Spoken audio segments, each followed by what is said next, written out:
Hey there, everyone. Phantasma Knight. Today we'll be doing another writing stream, specifically one about learning to use magic. Well, not us using magic, but basically I'm going to be writing a fantasy world, and I'm going to try to go from basically the beginning to the end of the world. It'll be kind of summarized. I don't have anything planned. I started coming up with ideas today. Actually, I had a different idea for people beginning to learn how to use magic, but we're not using that idea. So first up. It's been a while since I actually uploaded an episode. I've written a couple more pieces. Piece 9 was going to be a writing stream episode, but then I kind of botched it up a little bit. Had half of it, had myself muted on half of it, so guess I could have dubbed over some commentary, decided not to. These other two are short ones I wrote recently. So this one was pretty long. I will make sure to have this available so that people can read it if they want to, but currently it's not available. We'll have to fix that. Yeah, so those latter two pieces are pretty short. Okay, so for the placeholder, as you see, I kind of came up with a title. So, when magic falls silent, part 1, Land of the Beginning. Gotta get rid of that indent.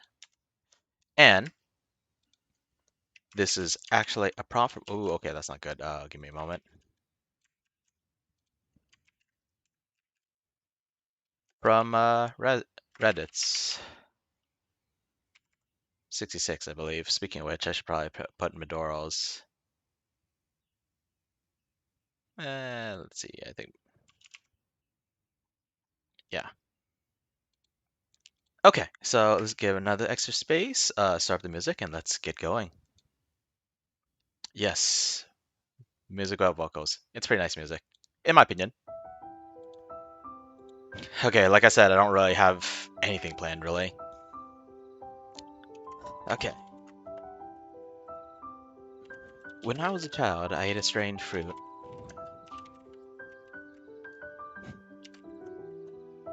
That was how my master started telling me about the history of magic and the world.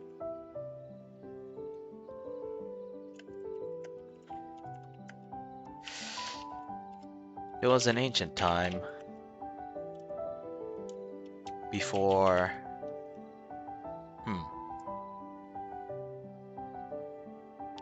What was I thinking about? I had some ideas like right before this.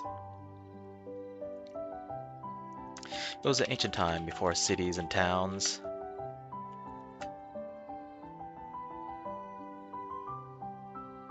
When agriculture was so new that the words for raising children and growing crops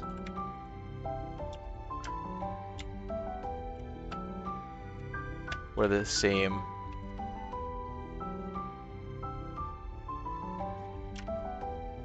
After all, no one had ever even thought about growing their own food back then. And language? Written words didn't exist. Well, I guess we're already talking about words. Is this a bit redundant then?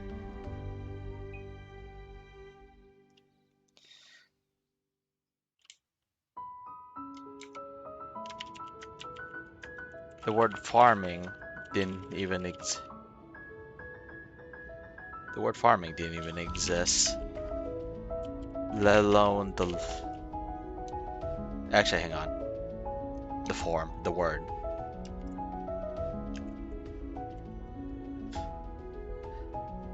The letters used for the word farming didn't even exist. I can't read ranges in a way that sounds good.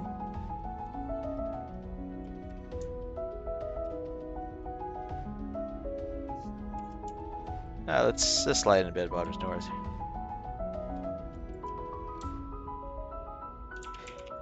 For written language.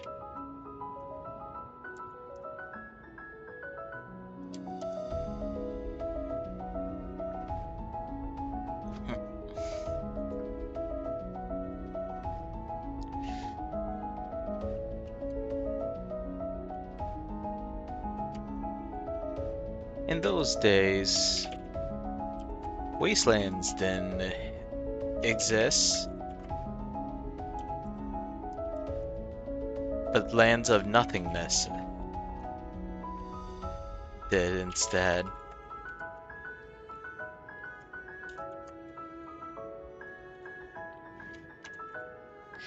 Vast expanses of darkness where sky melted with earth.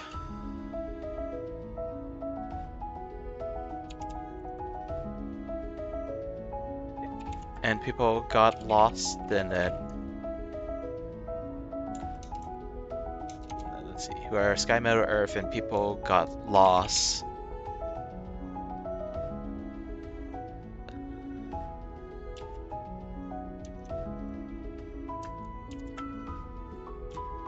Like drowning in endless oceans of fog.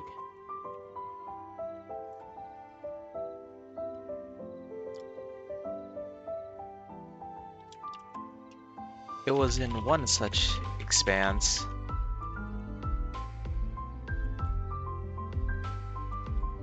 that Mew Master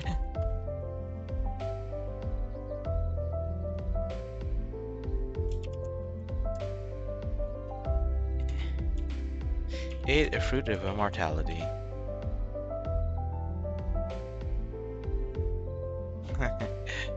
Let's see.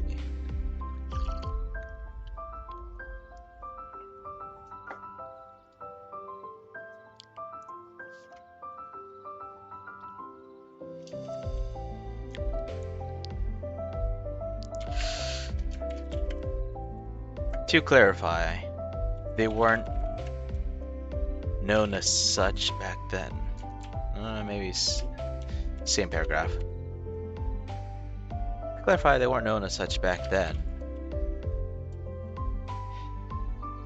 They are fruits of death instead.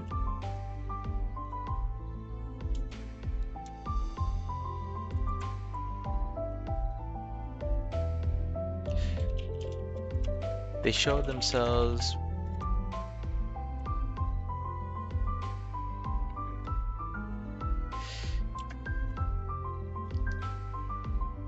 before the weak and starving. And almost everyone who partook of them met swift ends.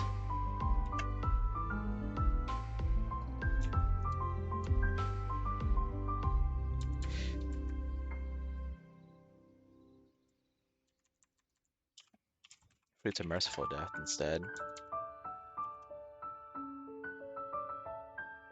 As if it was...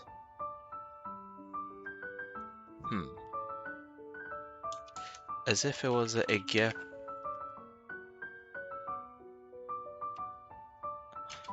As if it was a gift from young gods, too powerless to help.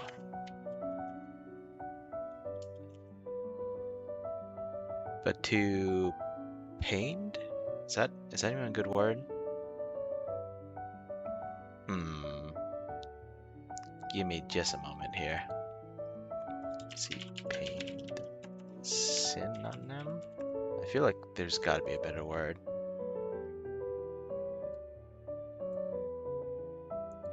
Okay, let's see, let's go with distressed.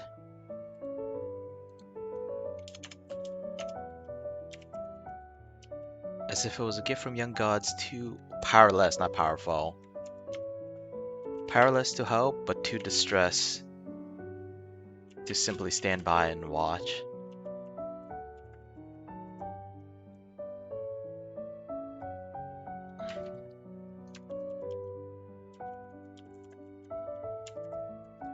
There were a few. However, who survived.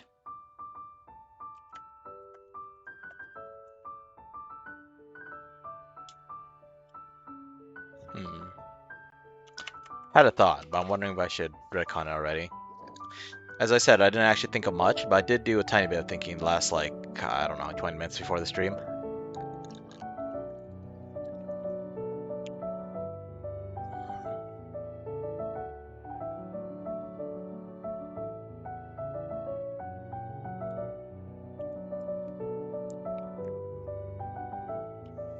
Hmm.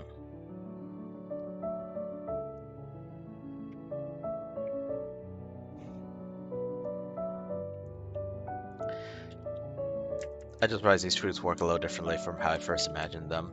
And I'm just trying to see if I can reconcile the two purposes. The one I had in my head and the one I mentioned here, this merciful death.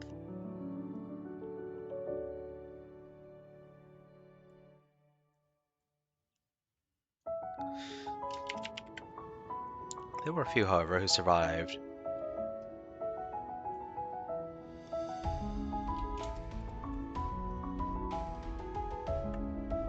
As they clung to life,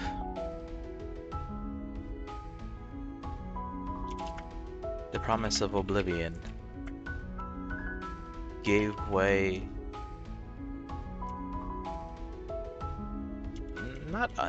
Not endless. Let's see.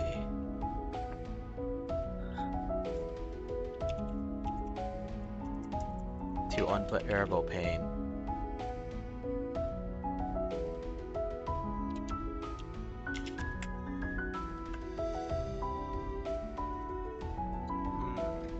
Let's see.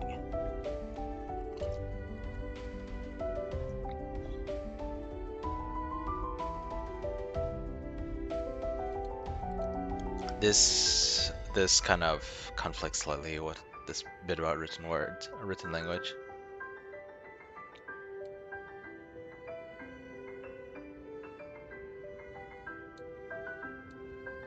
Let's see, before the written words of mortals. There we go.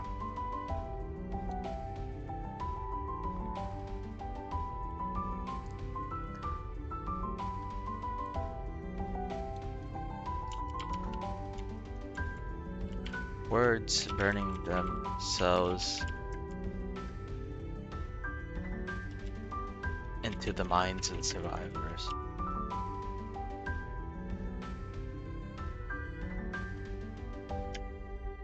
And when that ended,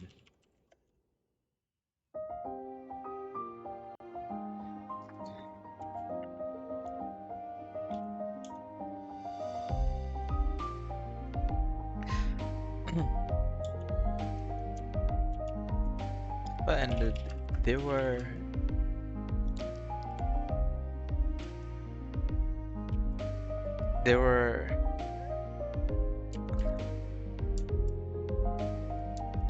a few among the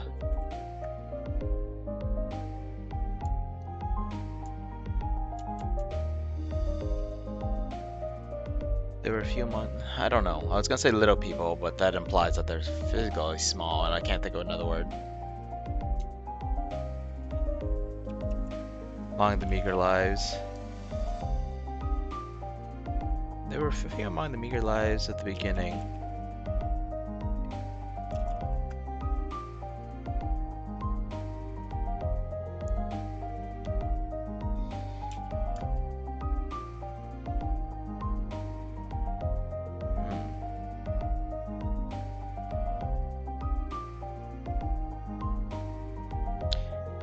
There were a few among the meager lives at the beginning who could hear the blessings of those from on high.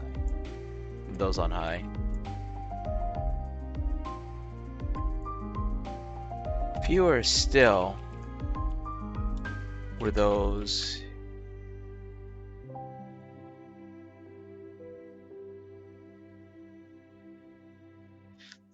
there were few among the meeker lives at the beginning who could hear the blessings of those on high. Fewer still were those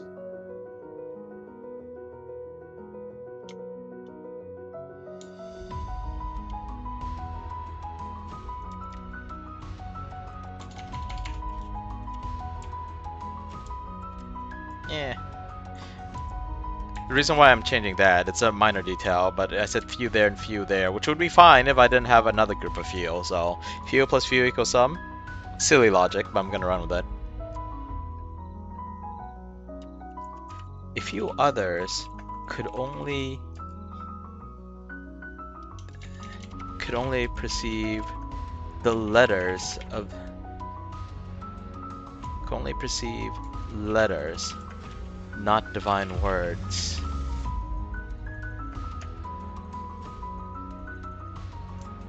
And sought to come up with their own. Is there another word for words?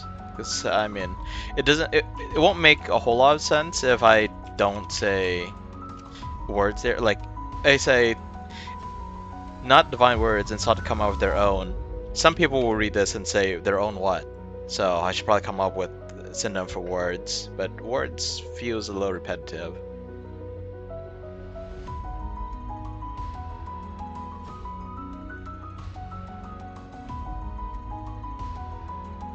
Hmm.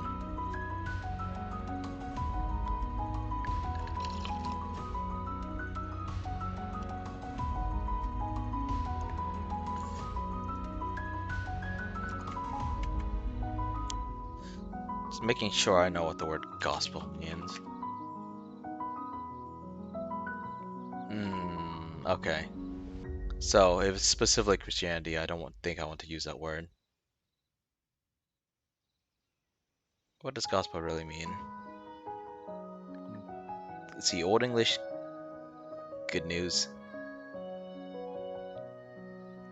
Hmm. You know, it uses a synonym. I think it might work here. A few others can only perceive letters, not divine gospel, and sought to come up with their own words. The former,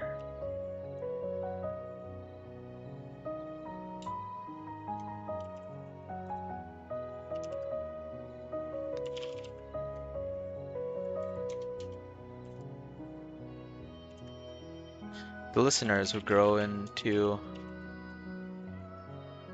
the priests and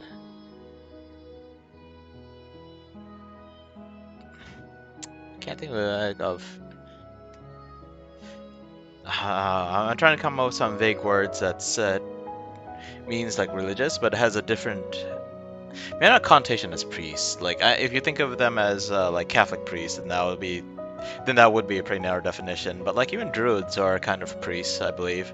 Shamans, that kind of stuff. Hmm.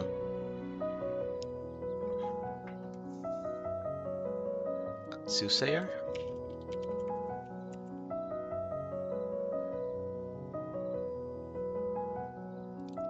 Sure.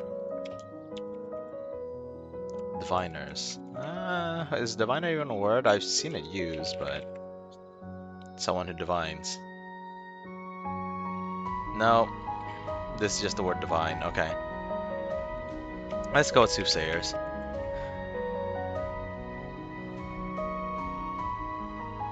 You know, I just realized I forgot something. Not like it's gonna be a big deal, but I should start restream chat. I'm not saying it's not a big deal and I'm not going to listen to other people. I'm saying it's not a big deal because no one's gonna be here. Still, I should keep this ready. Okay, where's that tab? Okay, nice and easy to say. The listeners would grow into the priests and soothsayers we would all come to know.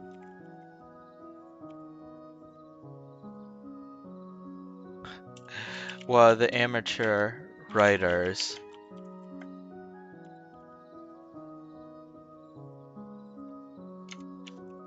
would become the... Well, the amateur writers would become the first wizards.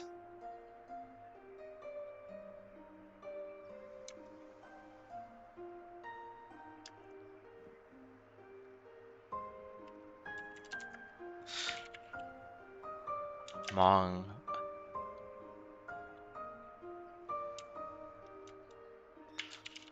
those who crawled up on the earth.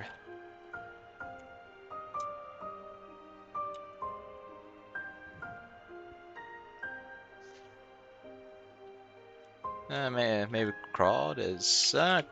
crawled, I think, paints a funny image, even though they are pretty meager beings.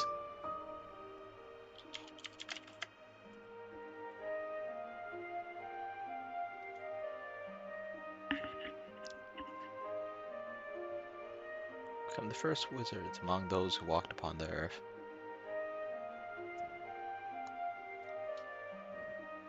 Hmm.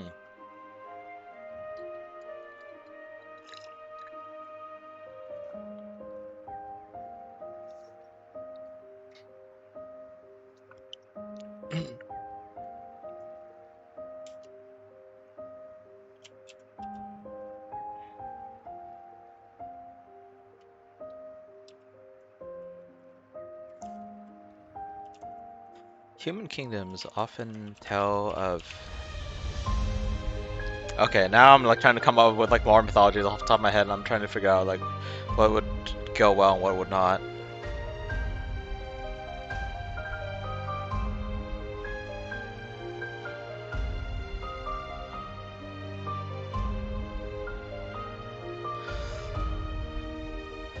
Human kingdoms often tell of magic as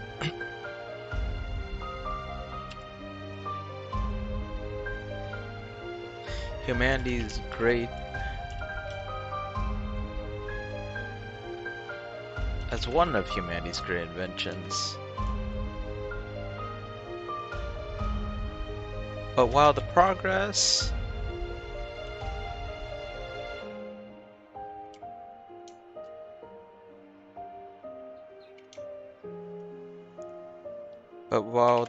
is undeniable and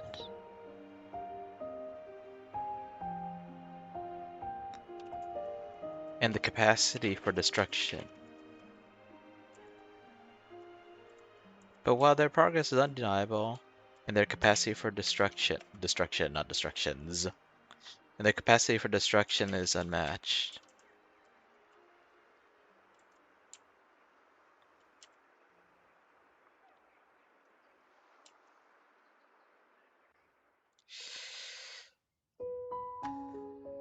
Let's see. Hmm.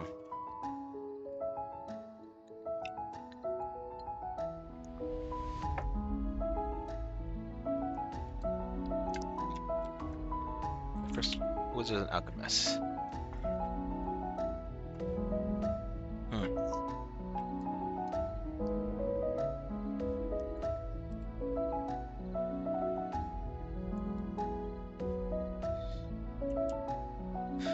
Human kingdoms often tell of arcane magic. Often talk of arcane magic as one of humanity's great inventions. I'm not gonna go too much into it. I've sometimes called arcane magic alchemical magic, depending on like how exactly I'm writing it. But that'll probably cause some confusion for some people. Typical nerds would just look at this as arcane magic versus divine magic.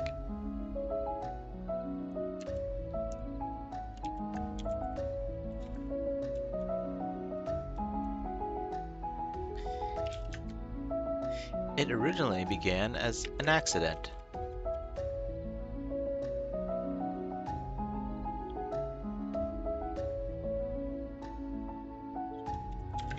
And even then,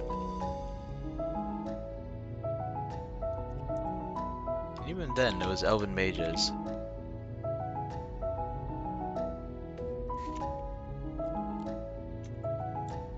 Those who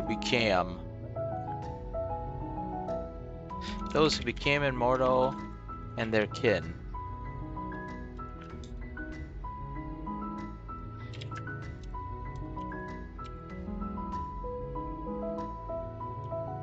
Who taught the mystic arts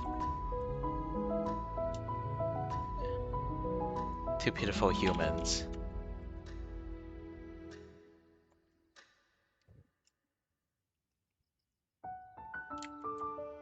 Let's go with sages. It was elven sages, those who became immortal and their kin, who taught the mystic arts to pitiful humans.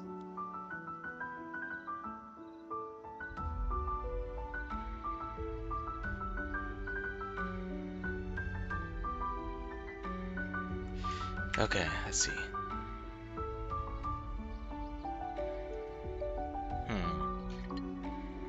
Where to go from here?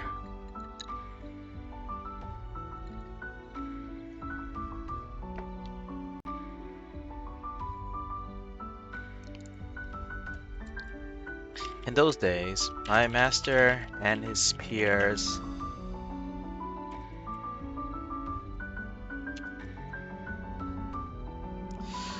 let's see, spearheaded the development of language.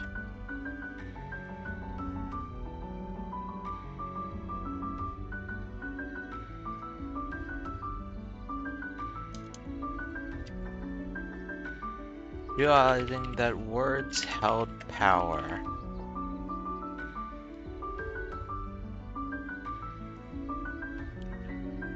Realizing the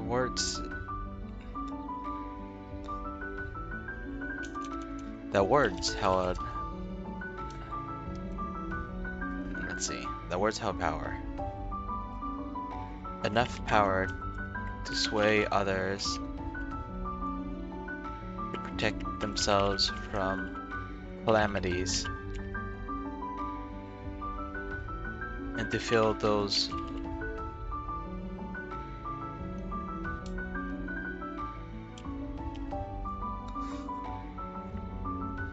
voids of nothingness.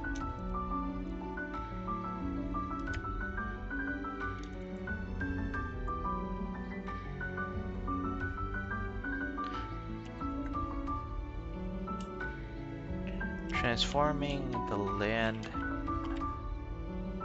beginning into fertile fields.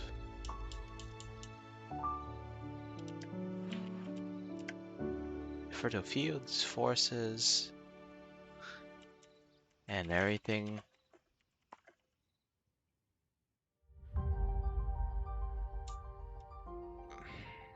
Uh, from the ocean to the mountains.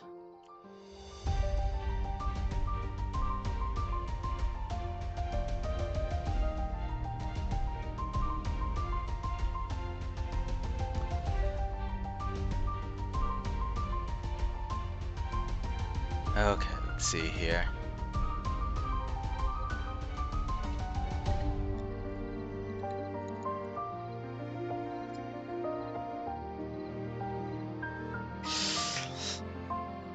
Yeah, I'm basically breaking this war into a beginning, middle, and end, but right now it's like very beginning. It's supposed to be the age of gods and heroes, the kind of stuff you see in Greek mythology. So maybe that's where I should start heading to, the heroes.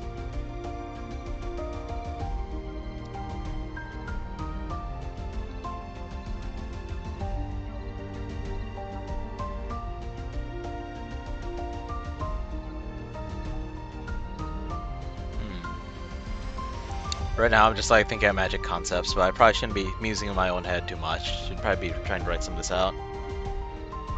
Alright, let's keep writing. We'll edit later if we have to, or if I feel like it, which I might not. Excuse me for one moment though. Okay. Let's see.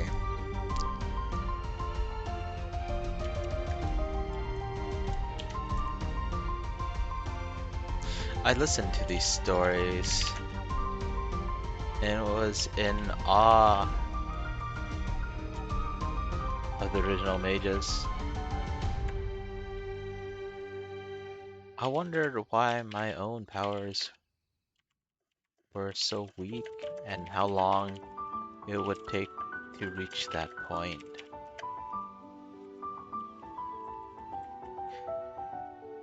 My dear master simply laughed and told me that such feats were no longer possible. No longer possible.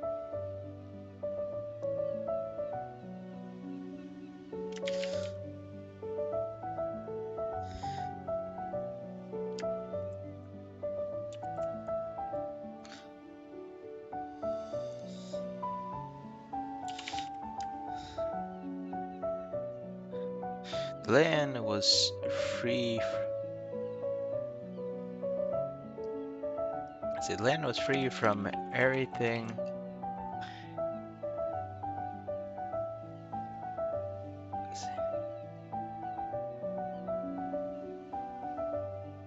I can't think of a good way to conceptualize this. Let's just keep writing. The land was free from everything short of the most primordial monsters.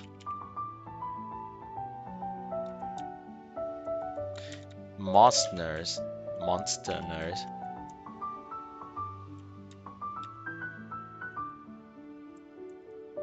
The land was free from all dangers, short of accidents and the most primordial monsters. Short of honest accidents. No. Short of natural accidents and the most primordial monsters.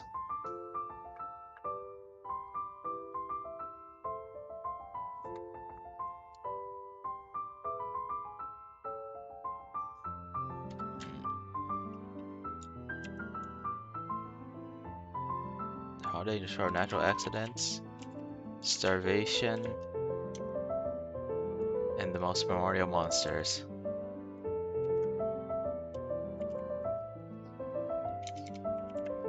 Those areas of nothingness were receptive to magical energies.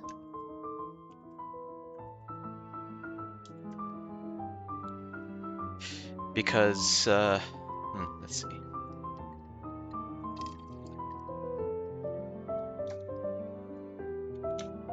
They're nothingness were receptive to magical energies. Eager to be filled with the somethingness of creation.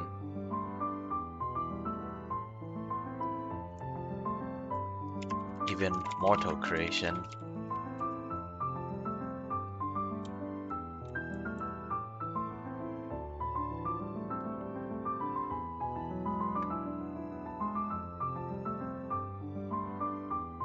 Okay, actually, let's grab this sentence and move it.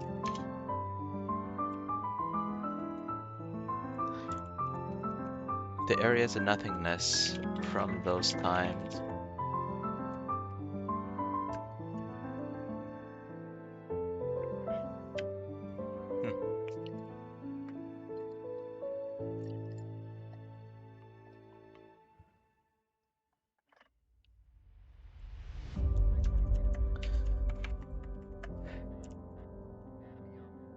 The ancient heroes were wielding but metal sticks. Or nope, we're wielding but sticks against entities we could scarcely imagine now. Scarcely imagine now.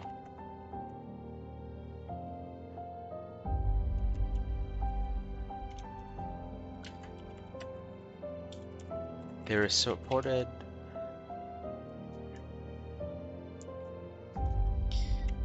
You know what? Actually, let's see. Let's capitalize this.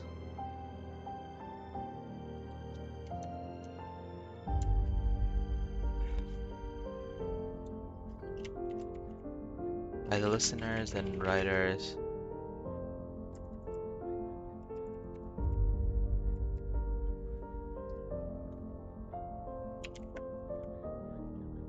To strengthen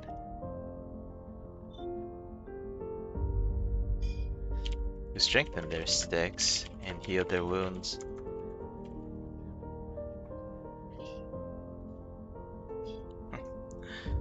Let's see.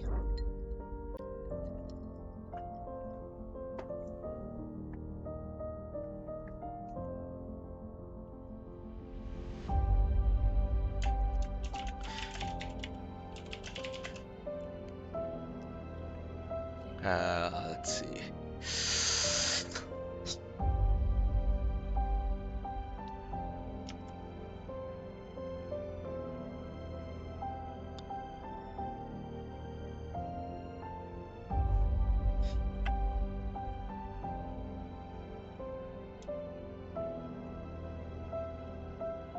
It wasn't in. Okay, it wasn't until the sword from the sky. Should that be capitalized? Till the sword from the sky.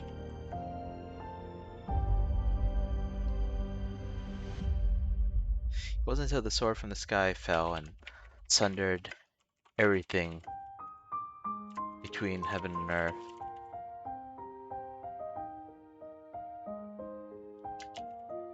Until the sword from the sky fell and sundered everything between heaven and earth, that the first blacksmiths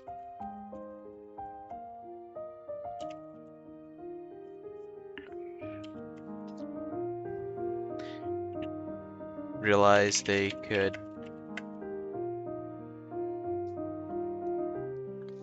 make weapons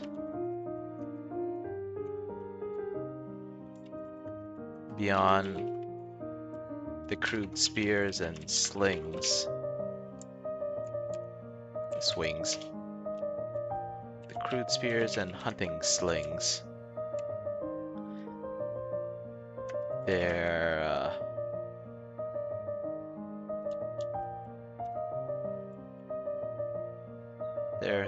they're craftsmen. Well, I guess blacksmiths are kind of craftsmen. What do you call someone who makes? Well, someone makes a bow would be called. Oh, Fletcher. Fletching's making arrows. Hmm.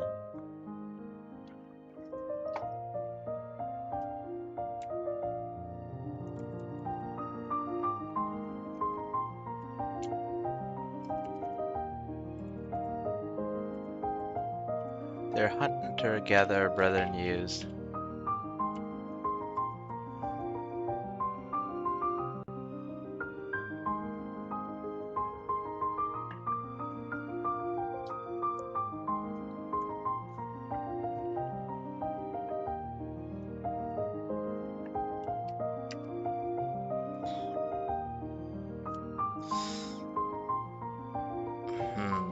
If I keep writing in this style, like, if I write from like more zoomed in, like either first person perspective or like a zoomed in third person perspective, kind of like Harry Potter, then this would just go on forever. But now I'm writing as if I'm writing like a mythology tale almost. So I feel like I don't have enough to keep this going. Unless I come out with a random mythology story. Like a single myth. A monster being slain by a hero. Hmm.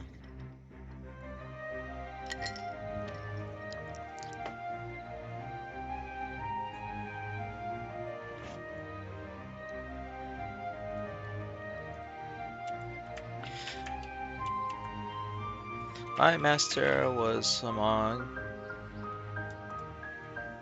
the 10 great heroes.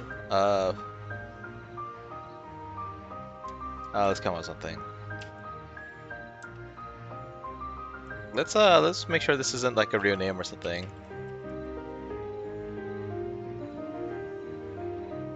Oh, wow! It's the name of a dragon Shadowrun. Wow.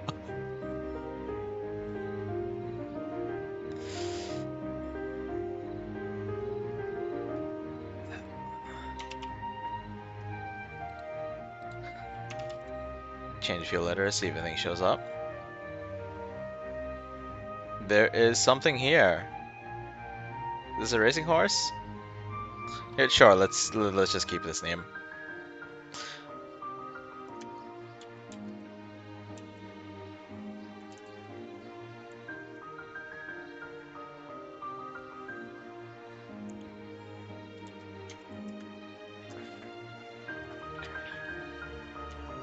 My master was among the 10 great heroes of Alamais when they fought the Avatar, the Great Adversary.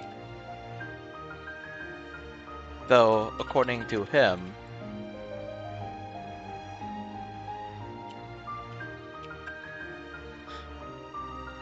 they simply called it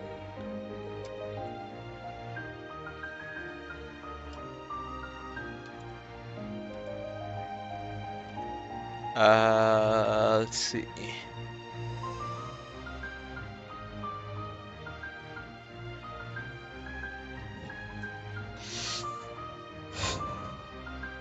the horror, or they simply called it the horror, or else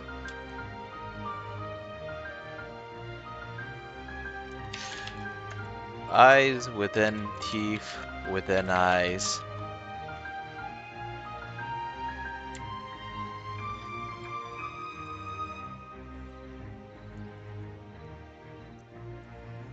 Or else fearfully whispered.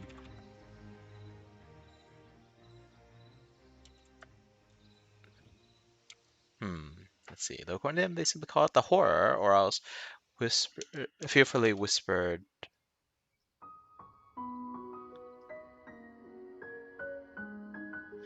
Hmm. Like, yeah, I feel like I just need a little simple connector right here. I just don't know what to put there. I was fearfully whispered of it as. I was fearfully whispered of it as eyes within teeth within eyes. And that works well enough.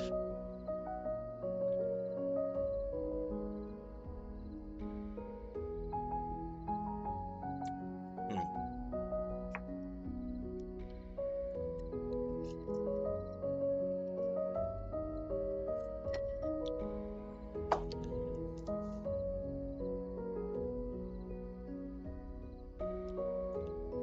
I'm thinking.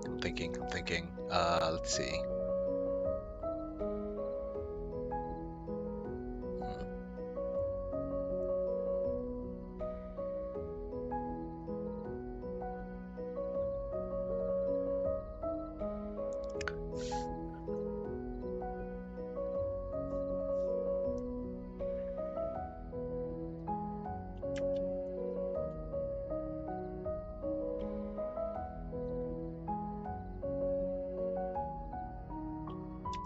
Oh wait, this is all one sentence, isn't it? Yeah, okay, let's continue this paragraph.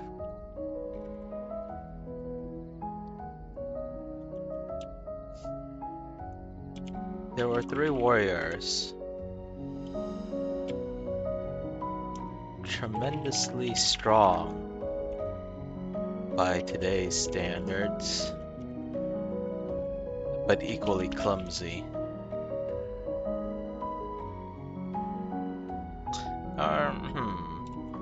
Clumsy makes it sound like they're just gonna like drop their swords and like trip in the middle of battle, but the image I'm trying to get across is that they lack all the grace and finesse that a trained swordsman would actually have. Even that odd kind of fluidity that like even a street brawler might have. Let's see. Tremendously strong by today's standards, but comparatively clumsy.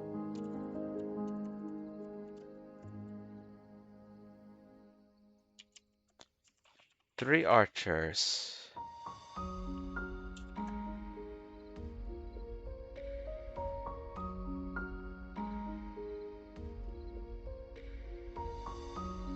Three archers who carried the most cutting-edge weapons of the era. How long ago did the recurve bow exist? Recurve. Wait. Let's see. I want to figure out the origin of the recurve bow. Historical use. Used by, oh yeah, these are some ancient peoples here. I don't even recognize most of these.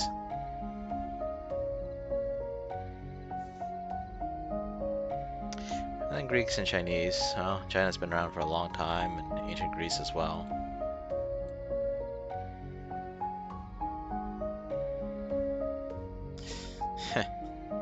Although,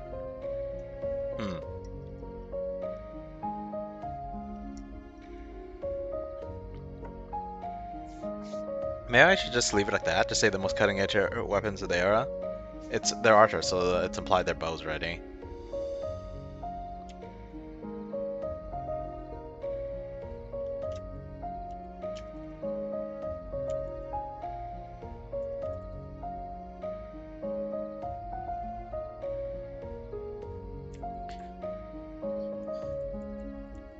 Actually, let's rephrase this. There were 6 heroes. 3 warriors, tremendously strong by today's standards, but compared to clumsy.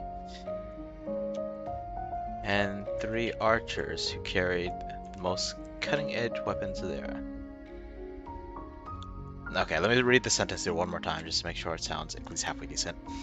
There were 6 heroes, 3 warriors, tremendously strong by today's standards, but comparatively clumsy, and 3 archers who carried the most cutting-edge weapons of the era. Let's make this colon.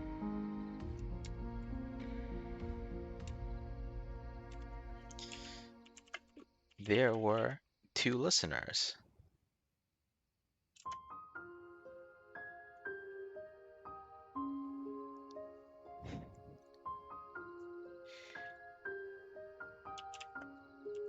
Who gathered the incomprehensible.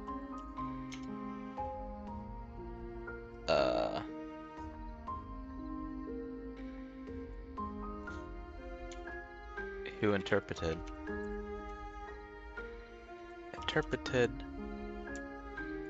Is this supposed to be 2 T's? No, 1 T. Comprehensible.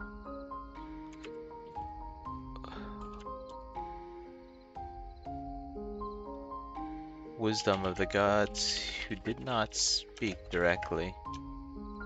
The gods who never spoke directly. Actually, hang on. This is supposed to be like Greek mythology era, in which case the gods should have descended.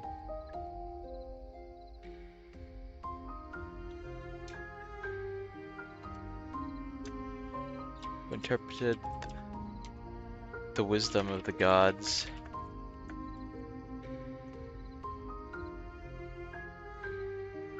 And used it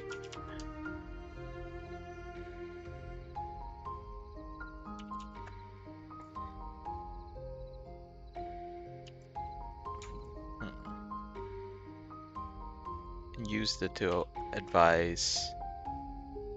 Use it to advise and sway the battle.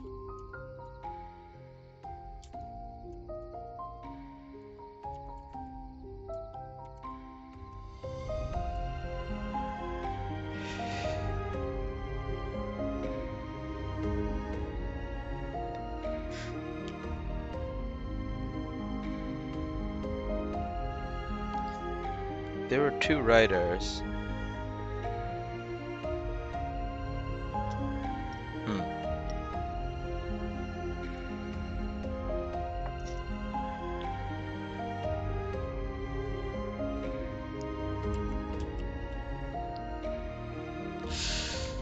Let's see.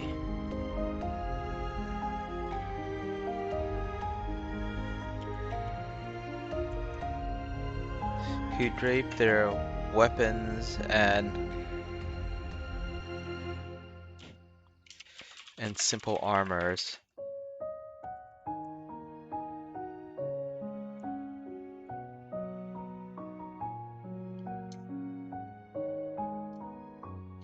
Wait, hang on. No, hang on. I used the word heroes here already.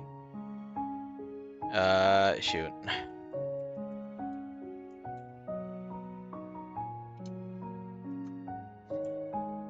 There are 3 warriors from Minnesota. 3 archers.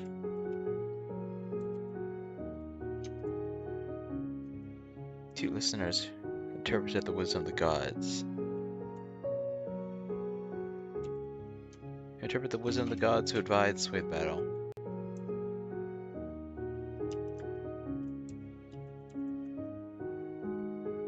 Who draped the heroes' weapons and simple armors.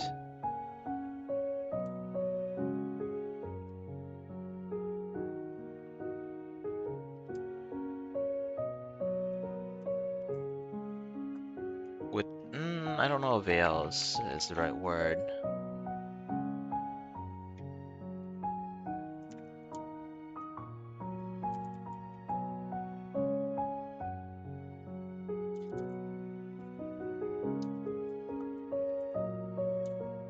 Go the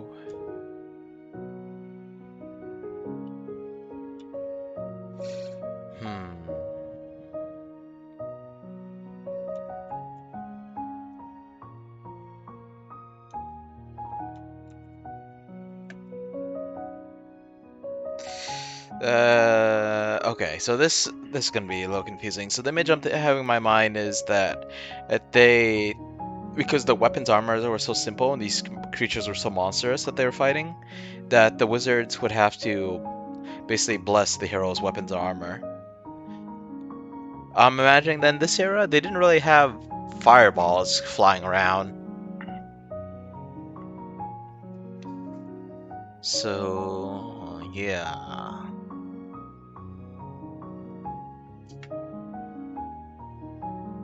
I was gonna call it nature's power, but it's a weird connotation. People don't think of arcane magic as like nature magic. They'd probably imagine like a green glow, vines growing around the weapon, something like that.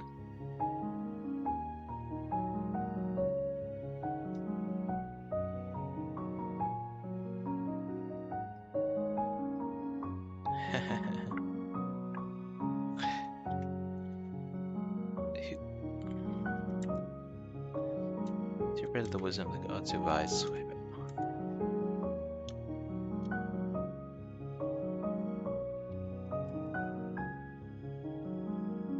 Bit more to willpower. Just barely in weapons and simple armors with more to willpower. Just barely enough to sustain them.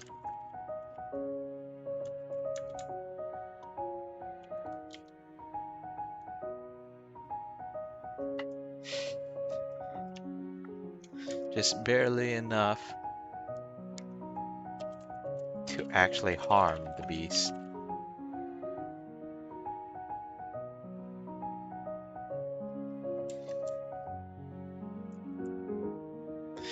Okay, I'm going to like proofreading mode here. Like not real proofreading mode, just like nitpicky mode. Like I'm wondering if I should like cut down the sentence a little bit, make it a little cleaner, a little smoother by taking out certain words like the heroes. Like yeah, just taking out this heroes part who coded weapons and armor, mortal willpower. Yeah, actually, yeah, let's do that. Coded weapons and armor. Who coded weapons and simple armors with more willpower, just barely enough to actually harm the horror.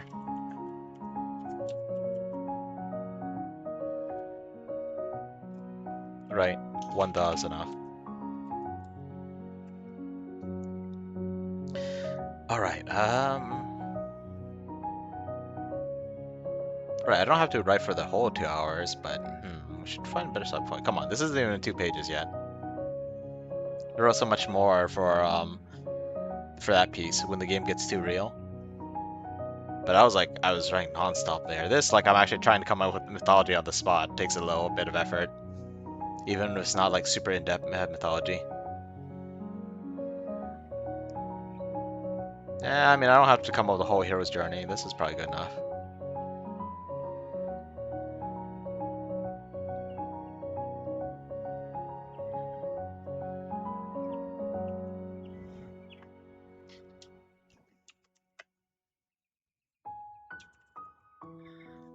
I keep saying in those days, but I mean, this is how I'm like looking back at stories of the past.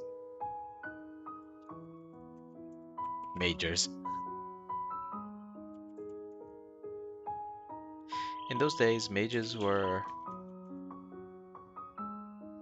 more craftsmen, applying a fine finish of magic to other people's masterworks. Other people, well, masterworks is a proper term, but yeah, let's go with that. Other people's masterworks.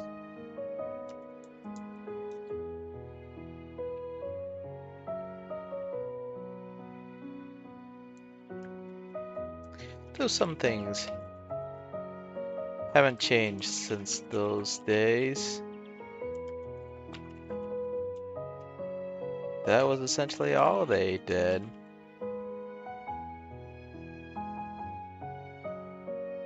No, let's see. Because, I mean, in this setting, like, magic buffing weapons and armor is going to be exceedingly common. See, in those days, mages were more craftsmen, applying a fine finish of magic to other people's masterworks.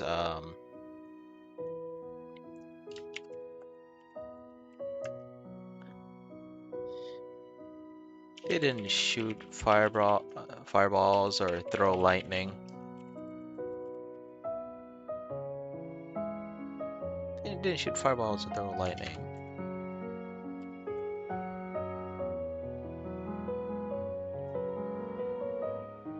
But they did have... But they did have a role. But they did carry... But they were bears with a role even more important than simply allowing other mortals to fight.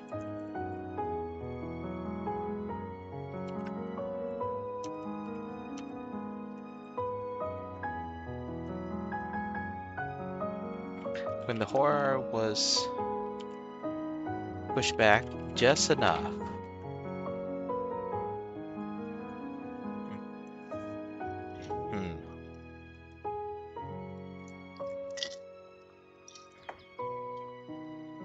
when the horror was pushed back just enough,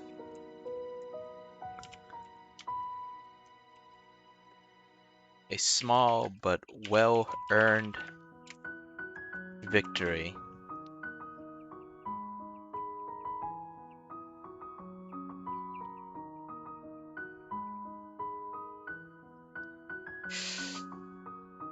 I mean, it's a hero myth, so 10 people should be more than enough. This is like the Argo and all that stuff, but I feel like they would get whooped against a completely unbelievable monster in an era when like technology was super basic. I guess the magic's strong, but I don't want the mages to be like the hero of the story, simply because a lot of modern myths aren't like that, or most of them. Usually it's the hero who gets magic help, but the wizard itself is more of an advisor, a trickster, a supplier of arms, cough cough, Lady of the Lake. When the horror is pushed back just enough, a small but well-earned victory.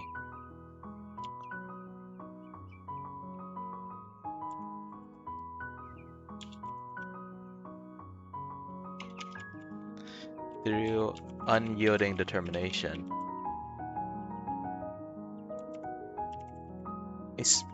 A small but well-earned victory gained through unyielding determination.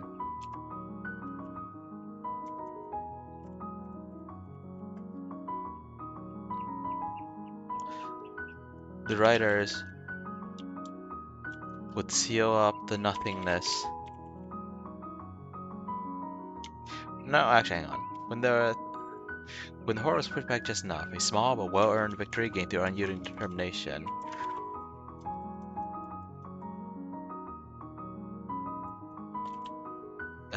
This doesn't work. Generally, like, yes, you can write this way, but I think generally, if there's a comma here, the it right afterwards is supposed to refer to the thing right before it.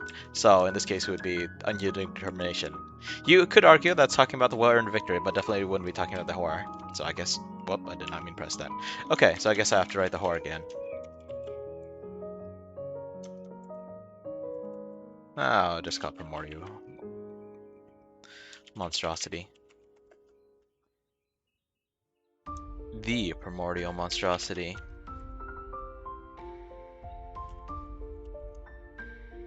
Step back into a void of nothingness.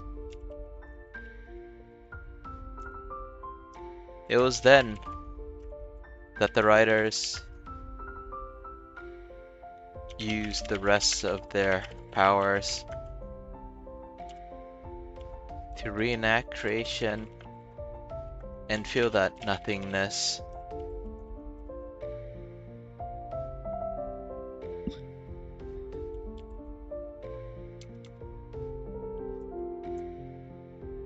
With great mountains.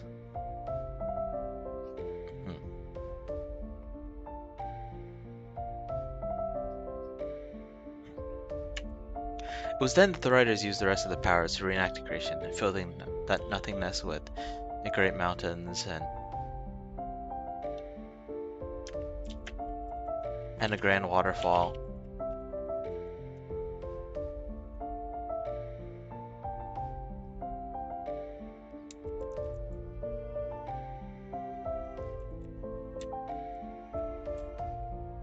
wonder if I should make a new paragraph right here.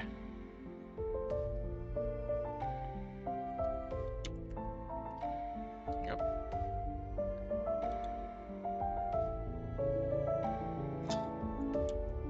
Excuse me.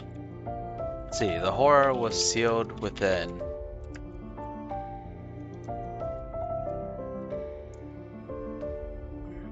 Cut off indefinitely from this reality.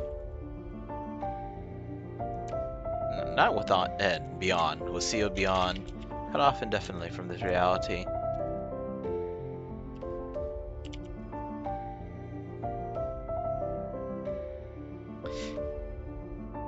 And the tales. Let's see. The horror was sealed beyond. Cut off indefinitely from this reality. In more than a few tales written. But written has a different context here because of how I'm using it. Written synonym. Let's see. I feel like there's a word I'm looking for, but I can't seem to remember it. Composed? I don't know. I thought there was something that I would look at and go, that's it! But I haven't seen it. Let's see. Fabricated? Not quite. Let's go with composed. More than a few tales composed. No. It doesn't work as what I want to run next. Composed of that of that time.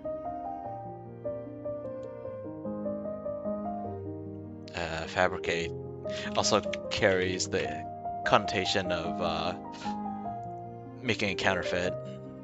Yeah, see, counterfeit, forge, falsify.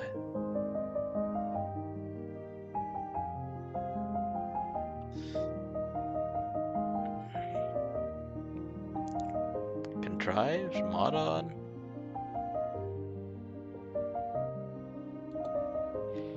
And more than a few tales formed from that.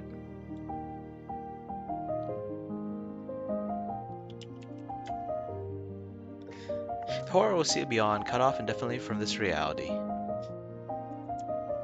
Cut off indefinitely from reality, let's just say that. More than a few tales formed from that time. Formed of that time.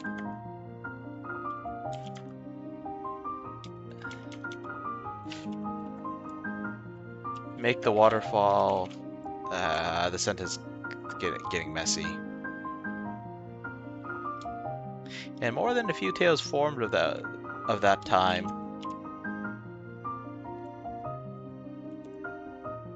Mistakenly, no. Even they are mistaken, I don't have to say that. Let's see. And more than a few tales formed that time. State that the Great Waterfall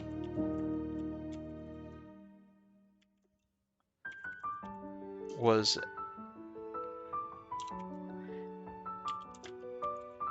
a river, or that the Great Waterfall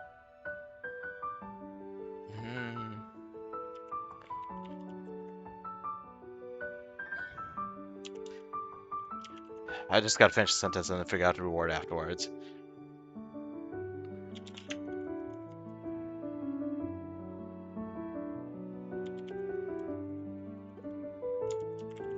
Let's just hear it. And that might actually be good enough. Let's see. The horror will see beyond, cut off indefinitely from reality, and more than a few tales formed that time state that the Great Waterfall originate from the monster's tear of anguish.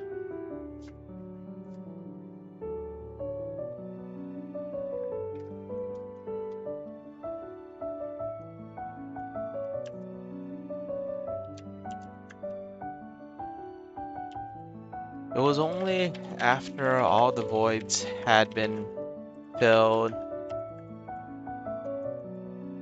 and all the primordial... Did I call them horrors back then? Let's see.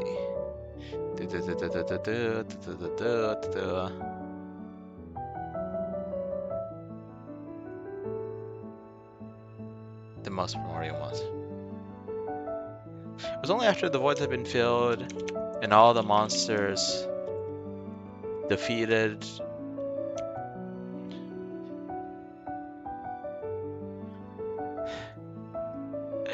Actually, let's imply that they can't quite be killed.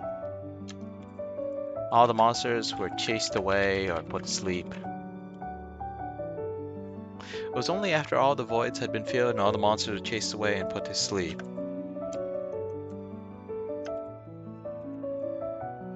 that the era of cities and wars,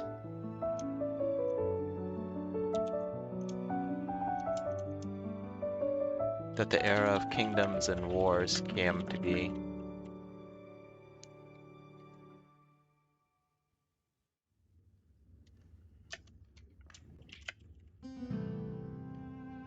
Maybe that's how we should start the next section.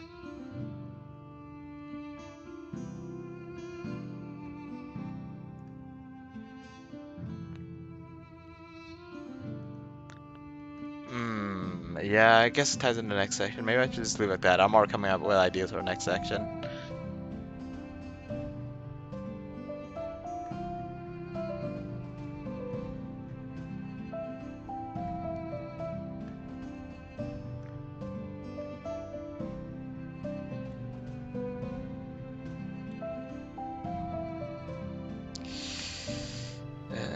Let's see.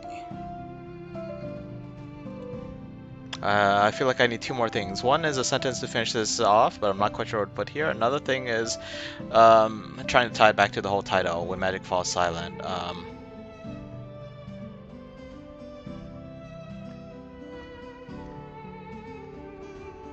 Hmm.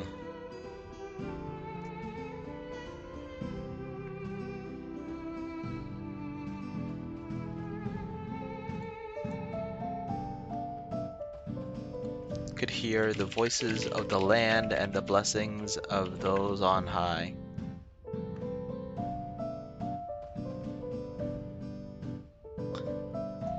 Okay. I have an idea, and I feel like if I don't write it down, I'll forget, but let's stop it here. Just one more last sentence.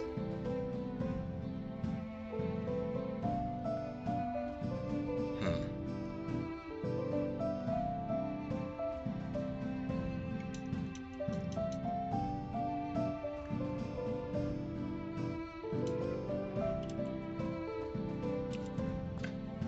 Should it be considered... Should be considered fortunate that mortals now had the leeway to murder each other? Yeah, a bit of an ominous stopping point, but I think that works well enough. Okay, let's read that from the beginning. Let's see. When Magic Falls Silent, Part 1, Land of the Beginning. When I was a child, I ate a strange fruit. That was how my master started telling me about the history of magic in the world. It was an ancient time, before cities and towns, before the written words of mortals, when agriculture was so new that the words for raising children and growing crops were the same. After all, no one had even thought about growing their own food back then. I feel like this sentence is a decent hook, I think, but it's might not be the best choice to fit in this piece because no one talks again in this piece.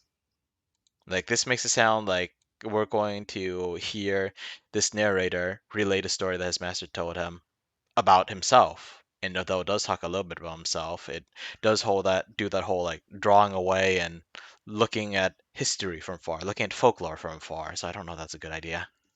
I'll keep it for now though. In those days, wastelands didn't exist, but lands of nothingness did instead. Vast expanses of darkness where sky melded with earth, and people got lost like drowning in endless oceans of fog. I like this a little bit, and for most of the rest of this piece, I didn't do fancy stuff like this. Oh boy. It was in one such expanse that my master ate a fruit of immortality. To clarify, they weren't known as such back then. They were fruits of merciful death instead. They showed themselves before the weak and starving, and almost everyone who partook of them met swift ends, as if it was a gift from young gods too powerless to help, but too distressed to simply stand by and watch. There were some, however, who survived. As they clung to life, the promise of oblivion gave way to unbearable pain, words burning themselves into the minds of the survivors. And when that ended, there were a few among the meager lives of the beginning who could hear the voices of the land and the gospels, or the blessings of those on high. A few others could only perceive letters, not divine gospel, and sought to come up with their own words. The listeners would grow into the priests and soothsayers we would all come to know, while the writers would become the first wizards and alchemists among those who walked upon the earth.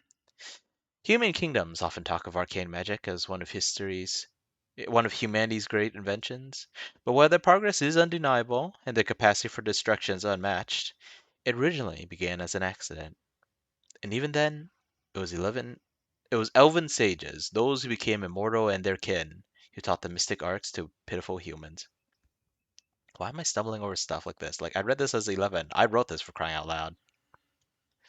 In those days, my master and his peers spearheaded the development of language, realizing that words held power. Mm, I feel like I need to add a little bit more here.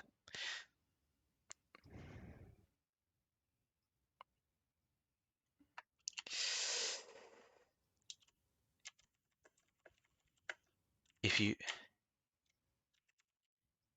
if you named a flame, you could control it. If you named a land, you could hear it. Names,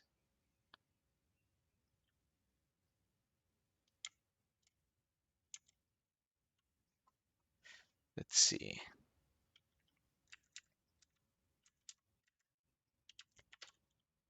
Words and names held power. A bit of an echo from earlier. Not too obvious. Or not too jarring of an echo, I hope. In those days, my master and his peers spearheaded the development of language, realizing that words held power. If you named a flame, you could control it. If you named a land, you could hear it. Words and names held power. Enough power to sway others, to protect themselves from calamities and to fill those voids of nothingness, transforming the land of the beginning into fertile fields, forests, and everything from the ocean to the mountains. I listened to these stories and was in awe of the original mages. I wonder why my powers were so weak and how long it would take to reach that point. My dear master simply laughed and told me that such feats were no longer possible. The areas of nothingness from those times were receptive to magical energies, eager to be filled with the somethingness of creation, even mortal creations.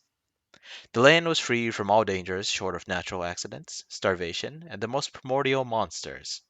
The ancient heroes were wielding but sticks against entities that we could scarcely imagine now.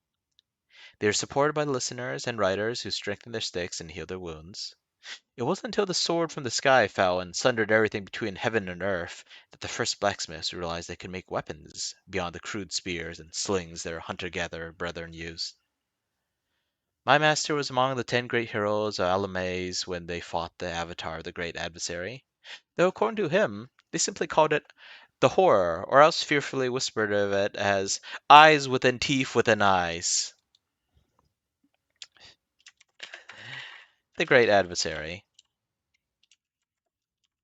was a later concoction,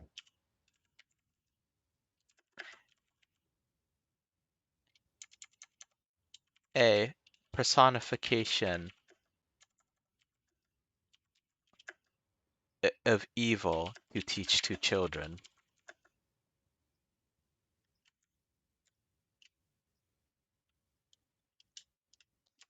Facing this avatar were 3 warriors, tremendously strong by today's standards, but comparatively clumsy.